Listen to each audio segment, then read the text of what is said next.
Okay, so yes, guys, this is the book review right here. It is available on Amazon. I'm going to be linking the link down below, so you guys please go and check out my book. It is only $9.99, and yes, like, I am 24 years old and I'm the author of this beautiful book, and the illustrator is a sweet friend of mine by Folks and Fables, and she is so sweet. But let's not waste any time and let's get right into of how to create your own children's book. And also, I'm going to tell you guys how much money you should have, or at least be able to spend, to at least get it started. So make sure you guys like and subscribe, please, to my channel. So I have my notes here on my phone, so if you see me looking down, I am looking down at my notes. Okay, guys, so I just want to say that it took pretty much being in the pandemic, being at home, for me to finally be like, hey, like, I need to do this. I had time to do it, and being at home this year was the perfect time for me to set that time out and really research and really figure out what I was going to do. Do not mind my baby. I did just have a baby. He is a newborn, 2 months old. He is up there sleeping, so if you see anything moving, that is him. I try to do what I can and when I can do it, so just don't mind him sleeping up there. Okay, so the first step, y'all, the first step to writing your book or your children's book, whatever you want to do, is knowing what niche you want to do. So the first step is knowing what you want to do. For me, obviously, it was a children's book. So that is what I looked up as far as like doing a children's book. Once you figure that out, you want to figure out what age group you want to do. This is very important, because you will want to know how many words you want to put on a page. You want to know how complicated the words can be, because you know you don't want to do a age group of 2 and down and then you're having words that are very complicated and they can't understand. You have to think about that as well. So age group is very important. Also, it is very important for the illustrations. You want to make sure, like, for a baby, that they can see like a lot of colors. You don't want anything like too bland. You just have to know what age group you want to do. It is very important in creating your book.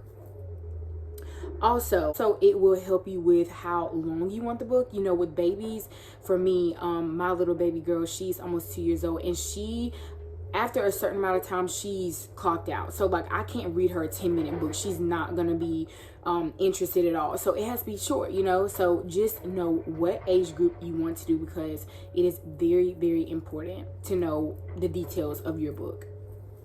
Also, with the first step, you want to go ahead and obviously write your book. And once you finish writing your book, we're going to go into the second step. So once you have figured out your age group, once you have written your book, came up with your words and all that good stuff and how long it's going to be, your second step is going to be, you want to proofread it. So for me, I literally hate proofreading books. Mine was not that long, my sentences, so it really wasn't that hard for me. But when I read over it, after that, I gave it to my husband, and after he read over it, we put it in Grammarly. Grammarly is a free site to go and edit papers, to go and edit books, to go and edit whatever you want to put out. It proofreads it for you. If you want to pay extra money, they will proofread it a little bit more into detail. Once I did Grammarly, I then, you know, left it where Grammarly left it, and that's what I submitted to my illustrator. So I just want to know that my illustrator was freaking amazing, and she actually proofread over it for me. They do not all do that. You will not find an illustrator who will illustrate your book and proofread. She was just amazing and very sweet. She did both for me, and she did not have to do both, but she did, and so I really appreciate that. So basically, to go slower, I read over it, my husband read over it, I gave it to Grammarly, and then after Grammarly, I gave it to my illustrator. So that is the second step you want to do after writing it. You want to proofread it. The third step after proofreading it, you will need to find, after proofreading it, you will need to find an illustrator. The site that I went to was Upwork, upwork.com. There are many sites you can go to find an illustrator, but for me, that was the easiest, y'all. It is the easiest site that you can go to. It is a very good company to go with. And once you book your illustrator, you will basically create a contract with them. For us, our contract was in 3 different milestones. So basically an example would be like, the first milestone was like, okay, Damara, like what kind of characters do you want? What colors do you want? How many pages do you want? Like, and once we get that thing out of the way, basically like the illustrators and how they're gonna look and the colors and this and that, they will send you what they have created. You will accept it, you will approve it. If you have any issues, you will send it back and say, hey, you know, I would like this and this change, and then they will send it back to you, and you 100% approve it. You will then get the money sent over. Your payment will already be in there, so you will already have your card information, and once you approve it and, you know, click this certain button, it will automatically send the money over there. And it may take like a day or two to get over there to them. So you will set up milestones, and once they create their milestone and once they send you their work, you will approve it. And once you feel like that is exactly what you want, you will accept it, and then it will send their money over to them. Price range depends on who you pick, the details in what you do, the colors, how advanced the drawing is. All of that depends. So like if it was like a $500 limit to your Illustrator, you would basically send $250 and $250 if it was only 2 milestones, if that makes sense. So you would split it in half, the amount that you guys create that you're gonna go with. It is also important that you have a publishing company that you would like to go with, like in the back of your mind, because with certain publishing companies, they have specific dimensions of the book. They have specific page numbers of the book. For me, I went with Amazon. That was the easiest. They were the easiest to work with, not anything complicated. So they were amazing. A lot of your illustrators, especially if they have done this for a while, they will already know like, hey, you know, like this company has this or this company has this. She was also able to tell me like, hey, you know, I've worked with Amazon before, or I've worked with this certain company before, and they want this, and this. And so she kind of gave me that like idea of like, you know, if you want this, then go with this company. And so a lot of them will probably have like something in the back of their mind because they've already done so many books before this. So the 4th step is, once you approve the entire book and you pay for your milestones, it is ready to be published pretty much.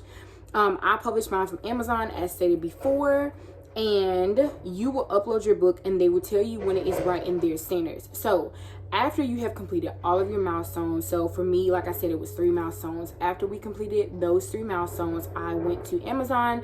I looked up everything that I needed to as far as publishing with them, the prices, the percentages, etc. And once I published the book, she had like a PDF file. Basically, she helped me set up the PDF file to where I was able to just go from this to that. So basically it was in a book form.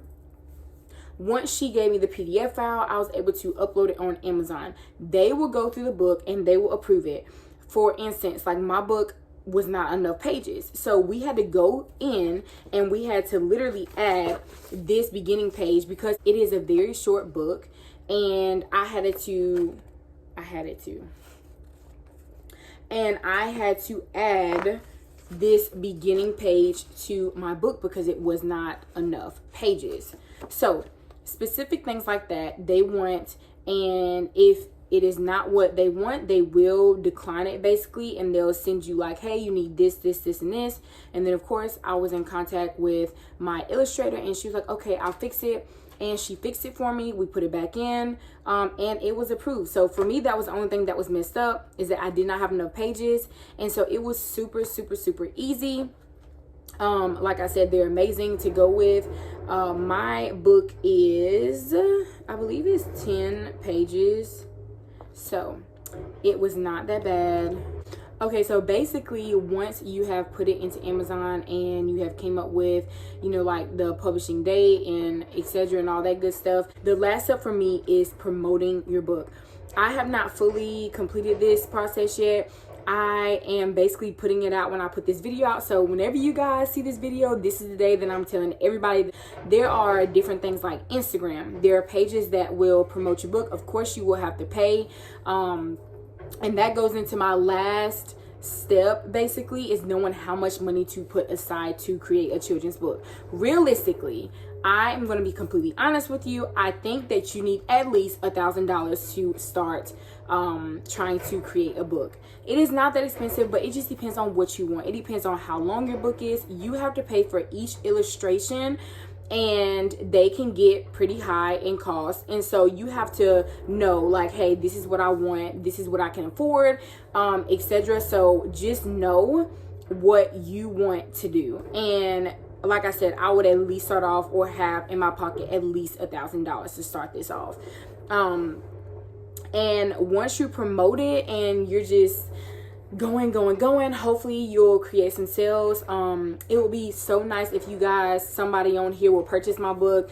Like I said, it's only $9.99 and I spent so much time doing it, so I'm excited to see you guys' reaction. Please let me know what you guys think about it. I'm not going to sit there and read it to you guys. Maybe I will later, but I want you guys to read it for yourself. I don't want to give it away. It's been a journey, and like I said, I basically summed up everything that I had to research into this one video. So I really prayed that it helped you guys. This was so much fun. And I basically made this for my babies. If you can't already tell, it's called Together You'll Stay, and you'll get the gist once you purchase it and read it. But this is basically Caius, and this is basically Iris. I created this before he was born. So in this book, he is a little bit darker. They are both a little light, like my color. So we created him darker because I thought he was going to be a little darker than Iris, but he wasn't. But it's just so cute because every time I ask Iris, like, who is this Iris? She'll say Iris. And I say, who is that? And she'll say, brother. So she knows this basically for them. And I'm just so excited. They'll have this forever. I'll have this forever. If you're looking to create a children's book, this is your time. I'm telling you to go and create a children's book. It is awesome. You'll forever have it, and you can always say, hey, I'm an illustrator of a children's book. So it's so exciting. But yeah, y'all, this is it. So go check it out on Amazon. I'll be linking the link down below. So I hope this helped you guys, and make sure you like and subscribe to my channel. Bye, y'all.